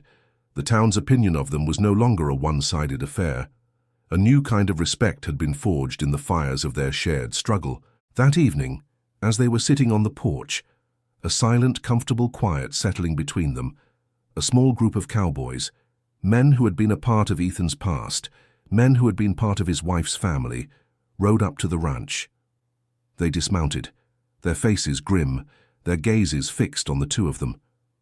"We heard what happened, Ethan," one of them said, his voice a low growl. "Heard you had a run-in with a couple of snakes." Ethan nodded, his face a mask of stone. "We did." "We're here to help," another said, his eyes filled with a quiet resolve. "We'll ride with you, we'll stand with you, no one messes with a coal." Eliza looked at them, a small, grateful smile on her face. They were a family. They were a community. They were the help she had so desperately needed, the help that had so nearly been denied to her. Ethan looked at the men, a flicker of something she couldn't name in his eyes. He had been a man of solitude for so long, a man who had faced his demons alone. But now he was not alone. He had a wife, a partner, a family, and a community who would stand by him, no matter what. "Thank you," he said, his voice thick with a raw, unspoken emotion. "Thank you all." As the men rode away, Eliza turned to Ethan, her eyes filled with a quiet love. "You see," she said, her voice a soft whisper, "we're not just fighting this war alone anymore. We have an army, a family, a community. We are not just a couple. We are a force to be reckoned with, and the judge, he won't know what hit him." Ethan simply nodded, a slow, gentle smile on his face. He had found something he had long believed was lost to him forever. A home, a family, a love that was real. And in that moment, he knew, with a certainty that was both terrifying and exhilarating, that the war for their future was far from over. But with Eliza by his side, he knew that they would win. The fragile truce that had settled over Harmony Creek was not an agreement, but a pause born of exhaustion. It was a lie. The judge and Crowley, seeing their plans for quiet sabotage thwarted by the herd's miraculous return and the town's shifting opinion, escalated their tactics with a primal ferocity. They decided to make a public statement, a final, brutal act of malice that would not only destroy Eliza and Ethan's livelihood, but also burn away any remaining support they had in the town, turning the land they loved into an uninhabitable monument to their defeat. This was no longer a matter of politics or property. It was an act of pure, unadulterated vengeance.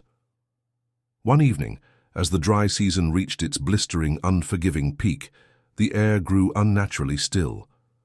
The sun, a swollen crimson orb, dipped below the horizon, casting a final eerie glow across the parched fields.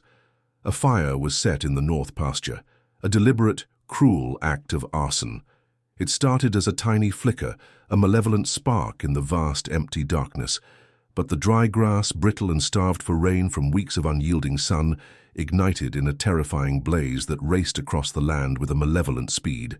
The wind, a hot, merciless breath, fanned the flames, pushing the wall of fire directly towards the Bennett Ranch. It moved not like a natural disaster, but like a sentient, living thing, a hungry beast with an insatiable appetite for destruction.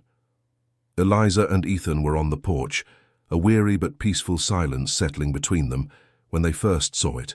A small orange glow on the horizon that quickly grew into a monstrous, living thing. A siren of fear and urgency rang in their ears. It was not a sound but a feeling, a visceral sense of dread that coiled in their stomachs and squeezed the breath from their lungs. The roar of the flames, still distant, was a monstrous sound, a primal bellow that was both terrifying and overwhelming. The air, once cool, grew thick and heavy with the smell of burning wood and the promise of impending doom. "The fire!" Eliza screamed, her voice a raw, panicked sound that she barely recognized as her own. "The herd! The barn!" Ethan's face was a grim mask of fury. He knew this was no accident. The placement, the speed, the unyielding ferocity, this was a deliberate act of war. "It's them," he said, his voice a low, dangerous whisper, as if speaking their names would give them power. "The judge and Crowley, they're trying to burn us out." He grabbed his hat and raced for his horse, the thud of his boots on the wooden steps a frantic rhythm of a man fighting for his life. "Get the buckets, Eliza. Start a water line to the house. I'll get the men. We have to fight this." Eliza didn't hesitate. She grabbed every bucket she owned, raced to the well, and began to fill them, a frantic, tireless rhythm of a woman fighting for her life, for her home, for her future. Her movements were a desperate, choreographed dance of survival, her hands raw from the labor, her arms aching from the weight. The heat was a searing, suffocating presence, the air thick with smoke and the smell of burning wood. The roar of the fire was a monstrous sound, a primal bellow that was both terrifying and overwhelming. Within minutes, Ethan returned with a small army of cowboys, the same men who had come to his aid before. Their faces were grim, their eyes filled with a quiet resolve. They didn't need to speak. They knew what they were fighting for. Their loyalty, once tested by doubt and rumor, had been forged in the fires of a shared struggle. They were a band of brothers, a family, a community that would not be broken. The fight was a brutal, grueling, and seemingly hopeless battle. They used wet blankets to beat back the flames, shovels to dig fire lines, and buckets of water to douse the burning grass. But the fire was a relentless, unyielding enemy. It consumed everything in its path, a monstrous, living thing that was intent on destroying everything they held dear. It leaped across their meager fire lines, a living, breathing creature of pure malice. The air was a suffocating, thick blanket of smoke that burned their lungs with every breath. Their bodies screamed with exhaustion, their muscles ached with a deep, bone-weary pain. But they did not stop. They could not stop. Eliza, her face streaked with dirt and smoke, worked tirelessly, a small, fierce figure in the heart of the chaos. She was a woman possessed by a primal need to protect her home, her herd, her husband. She saw a small patch of grass ignite near the house and raced to it, her heart thumping in her chest. She beat at the flames with a wet blanket, her movements a frantic, desperate dance, a silent, furious prayer. As she did, she felt a strong hand on her shoulder. It was Ethan. His face was streaked with soot, his eyes red from the smoke. "Eliza," he said, his voice a low, gravelly whisper, a sound that was both a plea and a command. "You have to get to safety. The wind is changing. It's going to get worse." "No," she said, her voice filled with a fierce determination. "I won't leave. This is my home. I will not let them win." He didn't argue. He simply nodded, a look of profound respect in his eyes, a silent, unwavering understanding. He stood by her side, a silent, unwavering presence, a man who would not leave her to face her demons alone. He was her rock, her shield, her sanctuary. They fought side by side, two small figures in the face of a monstrous blaze. They fought for the land, for the herd, for the home, for the future they had so nearly lost. They fought until their bodies were screaming with exhaustion, their lungs burning from the smoke, their hearts a constant, frantic drum against their ribs. They fought until the darkness was filled with the light of their shared determination. As the sun began to rise, a new dawn on the horizon, the fire began to wane. The wind, as if by a miracle, shifted, pushing the flames away from the ranch and towards the open plains. The blaze, a monstrous living thing, was slowly dying, a defeated enemy that had tried and failed to break them. The ranch was not unscathed. The north pasture was a charred, blackened ruin. The barn was singed, and the house was a soot-covered, smoke-filled shell. But it was still standing. The fire had not broken them. It had only made them stronger. As the last embers died and the sun rose, a golden, life-giving orb on the horizon, Eliza and Ethan stood there, their bodies aching, their faces grim with exhaustion, their gazes fixed on the smoking remains of the pasture. They had won. They had faced the fire, the fury, and the venom of their enemies, and they had not been broken. They had not been defeated. They had only been forged in the fires of a shared struggle into a force that was unbreakable. And as they stood there, two silent figures in a vast, empty landscape, they knew, with a certainty that was both terrifying and exhilarating, that the war was not over. But they also knew that they would win. The morning after the fire was a somber, sobering affair, a quiet, eerie testament to the battle that had raged through the night. The smell of smoke hung heavy in the air, a constant reminder of the night's battle. The north pasture was a blackened, barren wasteland, a testament to the malice of their enemies. The barn was damaged, its wood charred and its roof partially caved in. The house, though standing, was a soot-covered, smoke-filled shell. The fences, once so strong and proud, were now twisted, blackened ruins.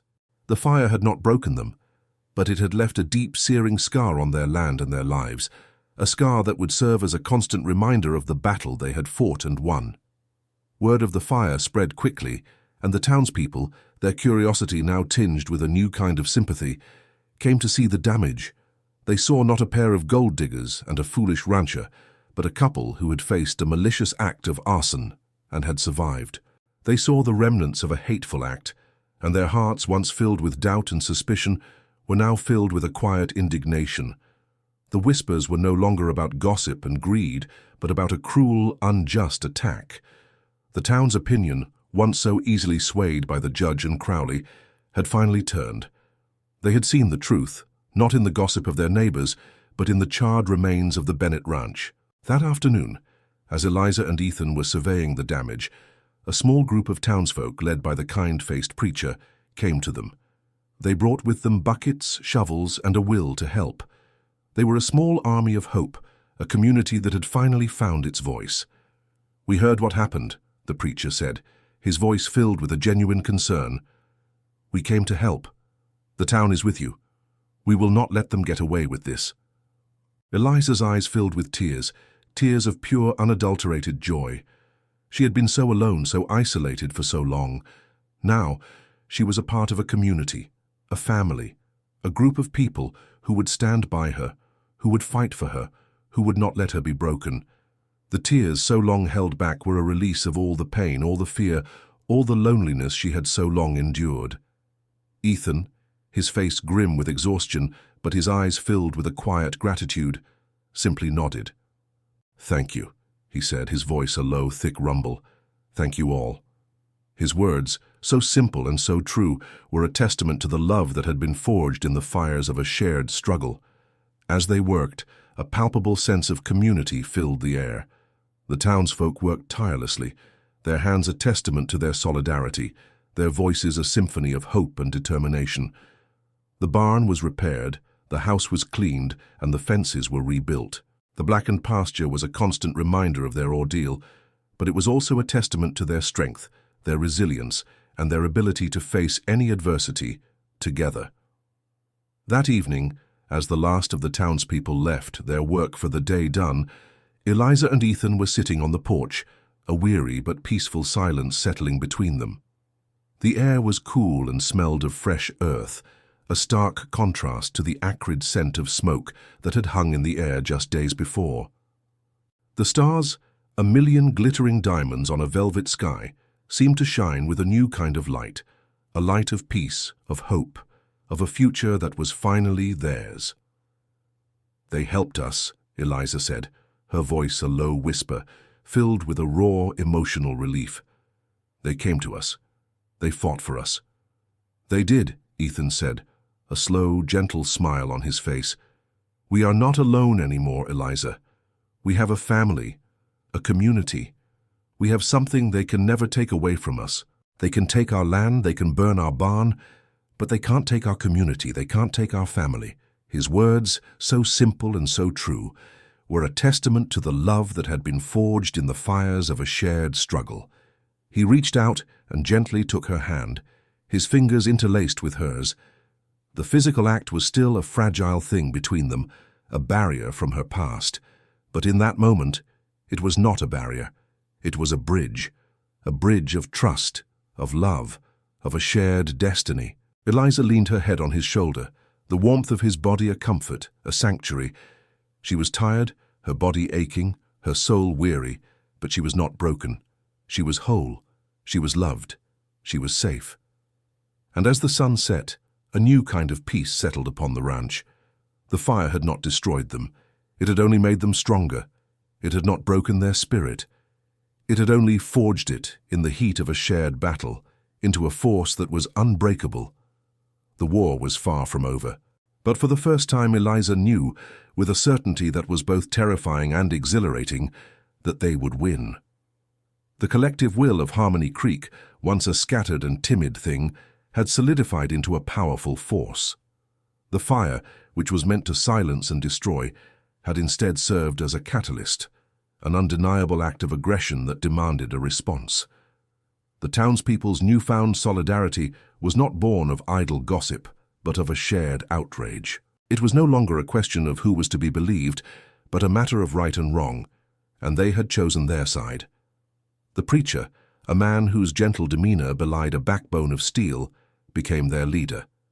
He organized a formal delegation, not a mob, but a measured group of respected citizens to march to the courthouse and demand that Judge Blackwood conduct a proper investigation into the arson. The judge, a man so accustomed to being in complete control, found himself in an unfamiliar position.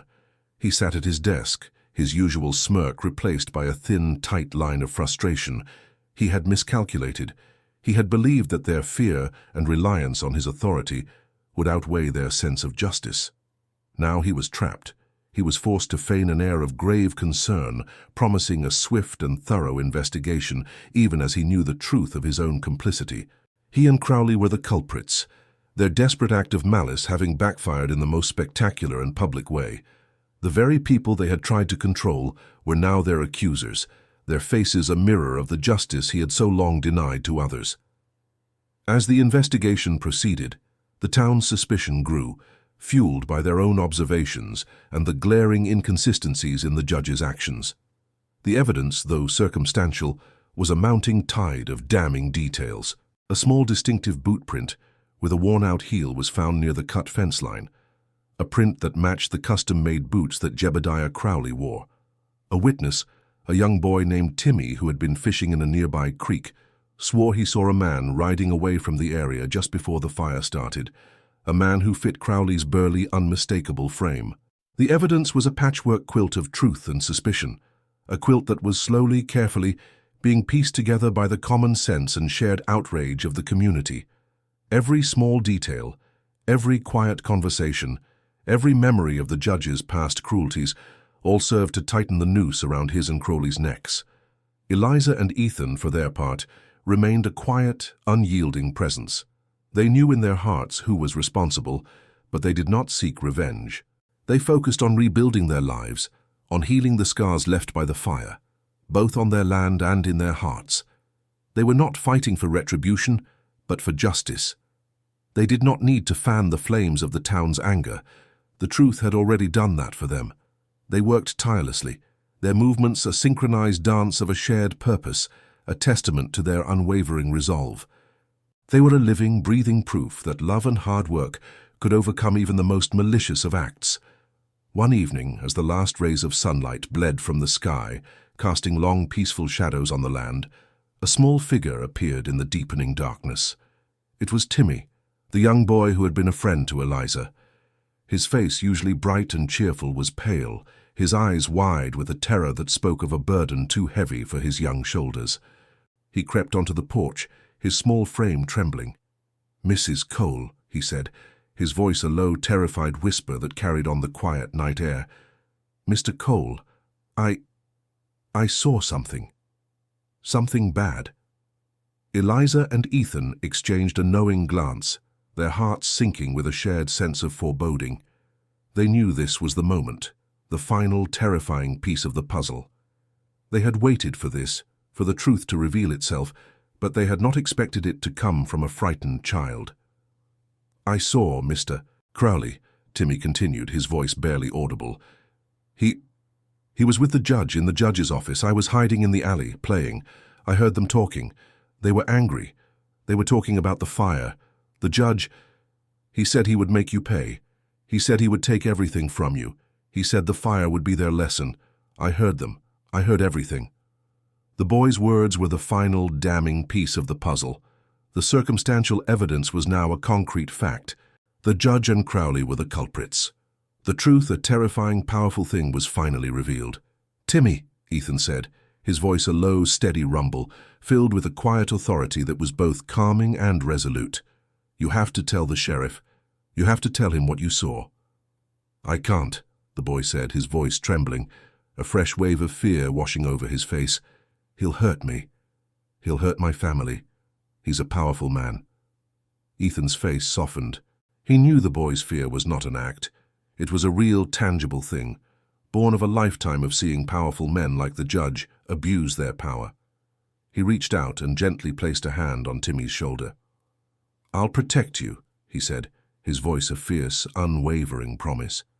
"I'll stand by you. I'll make sure nothing happens to you or your family. You have to do this, not just for us, but for Harmony Creek, for justice, for the truth, for yourself." The boy looked at him, and in Ethan's eyes he saw not a powerful rancher, but a man of honor, a man who would stand by his word, a man who would protect the innocent. He nodded, a slow, determined gesture, his small face filled with a newfound courage. That night, as the town slept, Timmy, accompanied by the preacher and a few other men, walked to the sheriff's office. He told his story, his voice trembling with fear, but his resolve unwavering. He told them what he had seen, what he had heard, what he knew to be true. His testimony, so clear and so simple, was the final, damning piece of evidence. The pieces of the puzzle, once scattered and disparate, were now a coherent, irrefutable picture of a crime. The next morning, as the sun rose over Harmony Creek, painting the sky in a soft, gentle light, two figures, a small, scared boy and a large, solemn man, stood in front of the sheriff's office. They were waiting. They were a testament to the power of the truth, a truth that was about to bring down a powerful, corrupt man, and to finally, truly, set them all free. The arrest of Judge Aaron Blackwood and Jebediah Crowley was a public spectacle that Harmony Creek would remember for generations. The news, having been quietly delivered by the sheriff's deputies, had already spread through the town with the speed of a dust storm. The townspeople, still reeling from the shock of the arson, had gathered in the town square, a silent, grim-faced crowd waiting for justice to be served. The sheriff, a man of quiet integrity who had long suspected the judge's corruption, had been waiting for a moment like this. He had the testimony of a credible witness, a boy whose small voice had carried a weight that was heavier than any law book. He had the backing of the town, a community that had finally found its voice. He was ready to act. The sheriff and a small group of deputies, their faces grim, walked into the courthouse where the judge was presiding over a minor case. The courtroom, once his personal kingdom, was now a trap. The sheriff, his face a mask of cold justice, approached the bench. He didn't shout. He didn't make a scene. He simply stood there, a silent, unwavering presence.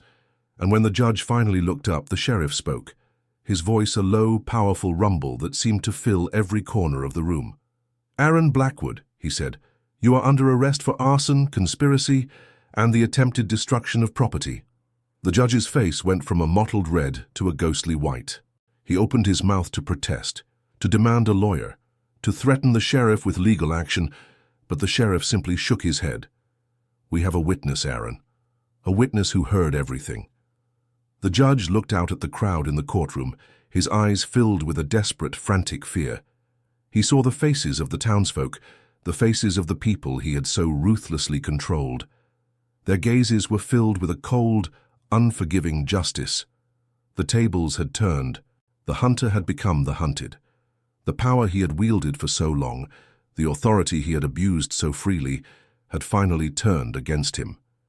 He was a king with no kingdom, a judge with no court, a man who had lost everything he had ever held dear.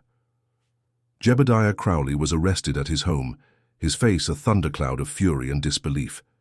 He had believed himself to be untouchable, a man who was above the law. But the law, a slow but steady beast, had finally caught up to him. The news of their arrest spread through the town like a wildfire, a triumphant symphony of justice and vindication. The town square was a gathering of jubilant, relieved, and vindicated people. The truth, a slow but powerful force, had finally won. Eliza and Ethan, their hearts filled with a profound sense of relief, did not join the crowd.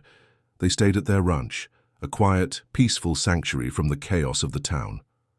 They had fought their battle not for revenge but for justice, and they had won. The war was over. The enemy was defeated. The future, a future they had so nearly lost, was now theirs, a vast, open landscape of possibility and hope. That evening, as they were sitting on the porch, a feeling of peace, a feeling they had not known in a very long time, settled upon them. The air was cool and smelled of fresh earth, a stark contrast to the acrid scent of smoke that had hung in the air just days before. The stars, a million glittering diamonds on a velvet sky, seemed to shine with a new kind of light, a light of peace, of hope, of a future that was finally theirs. "It's over," Eliza said, her voice a low whisper filled with a raw, emotional relief. "It's finally over." "It is," Ethan said, his voice a soft, gentle rumble. "They can't hurt us anymore. They can't take our home. They can't take our future. We are free, Eliza, finally free." He reached out and gently took her hand, his thumb stroking her knuckles. She leaned into him, her head on his shoulder, the warmth of his body a comfort, a sanctuary. "Thank you," she said, her voice thick with emotion, "for everything, for fighting for me, for protecting me, for loving me." He didn't say anything, but his hand tightened around hers, a silent, unwavering promise. The battle was over. The war was won. But the greatest adventure of their lives was just beginning. With the judge and Crowley removed from power, a new era began in Harmony Creek. The town, once a place of gossip and fear, was now a place of community and hope.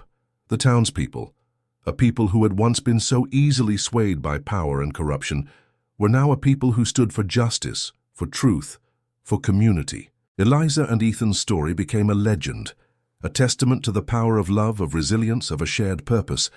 They became a symbol of a new kind of community, a community that was built on trust, on kindness, on a shared sense of humanity. Their ranch, a place that had once been a symbol of misery and neglect, was now a symbol of hope and prosperity. The blackened pasture, once a barren wasteland, was slowly but surely returning to a lush, verdant green. The herd was healthy, the fences were strong, and the land, once so tired and weary, was now thriving.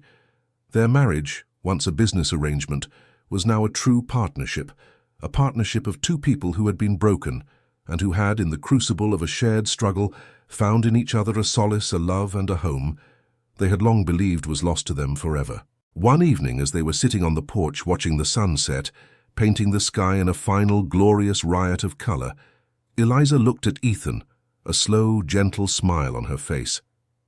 "Do you remember the first time you saw me?" she asked, her voice a low, playful whisper. He turned to her, a quiet, gentle smile on his face. "I do," he said, his voice a low, tender rumble. "You were standing in that courtroom all alone, but with the spirit of 1,000 men. You were fighting for your life, for your home. You were a fire, a beautiful, terrifying thing, and I was captivated. I had never seen such a beautiful, terrifying thing in my life." "And you," she said, a playful gleam in her eyes. "You were a rock, a man who would not be moved, a man who would not let a woman be broken. You were a quiet, powerful force. And I was so afraid of you, but I also knew in my heart that you were the only man who could save me." He took her hand in his gaze holding hers. "We were two people who were meant to be alone," he said, his voice a low, tender whisper. "We had both built walls around our hearts, walls of grief, of fear, of loneliness. But we found in each other a solace, a love, a home. We found in each other a family." Eliza's eyes filled with tears, tears of pure, unadulterated joy. She leaned into him, her head on his shoulder, the warmth of his body a comfort, a sanctuary. She had faced her demons, she had overcome her fears, and she had found in him a love that was more real, more enduring than any she had ever known. A love that was not born of convenience, but of a shared struggle, a shared victory, a shared destiny. Years passed and the ranches of Eliza and Ethan thrived, becoming a testament to their hard work and partnership. The two ranches were no longer separate entities. The fences between them had been replaced by gates, and the fields were tended as one, a single, prosperous venture. Their home, once Eliza's small, lonely house, was now a place filled with warmth, laughter, and the quiet contentment of a shared life. They were a family, a community, a living, breathing testament to the power of love, of resilience, of a shared purpose. They were still, in many ways, the same people they had been. Ethan was still a man of few words, his strength expressed through actions rather than grand gestures. Eliza was still resilient, her spirit as fierce as it had been the day she stood up to the judge. But the silence between them was no longer a chasm. It was a language of its own, a silent symphony of a love that was as deep and as vast as the land they called home. A love that was not just a feeling, but an action. A love that had been forged in the heat of a shared battle. A love that was a constant, unwavering presence in their lives. One beautiful spring morning, a day filled with the promise of new life, Eliza was sitting on the porch, a quilt she had sewn herself over her lap. Ethan came to her, a rare, vulnerable look on his face. He knelt in front of her, his calloused hands taking hers, his gaze holding hers. "Eliza," he said, his voice a low, steady rumble filled with a raw, unspoken emotion. "I made you a promise that I would be your protector, your friend, your partner. I have tried every day to be that man for you. But there is one more promise I want to make, a promise to you, to our life, to our future." He reached into his pocket and pulled out a small, worn wooden box. He opened it, revealing a simple silver ring, a circle with no beginning and no end, a symbol of a love that was as eternal as the land they stood on. "I know our marriage began in a courtroom, as a business transaction," he said, his voice thick with emotion. "But it has grown into something more. It has grown into a life, a family, a love that I never thought I would find again, a love that is more real, more true, more enduring than any I have ever known. I love you, Eliza. I love you more than words can say, and I want to spend the rest of my life every single day proving that to you. I want to be your husband, not just in name, but in my heart, in my soul, in every single breath that I take. Will you be my wife? For real?" Eliza's eyes filled with tears, tears of pure, unadulterated joy. The question was a simple one, but it was also the culmination of a journey that had been filled with pain, with fear, with loss, and with a quiet, unwavering hope. She didn't hesitate. "Yes, Ethan," she said, her voice thick with emotion. "Yes, 1,000 times yes. I have loved you since the moment I saw you, since the moment you stood up for me, since the moment you fought for me, since the moment you saved me. I love you, Ethan Cole. I will be your wife, for real, for all time." He slipped the ring onto her finger, a perfect fit, a symbol of their love, of their journey, of a love that had been forged in the crucible of a shared struggle. He leaned in and kissed her, a gentle, tender kiss that was filled with a profound sense of love and a profound sense of peace. The kiss was not a passionate, romantic kiss. It was a kiss of a man who had been broken and had found a way to heal.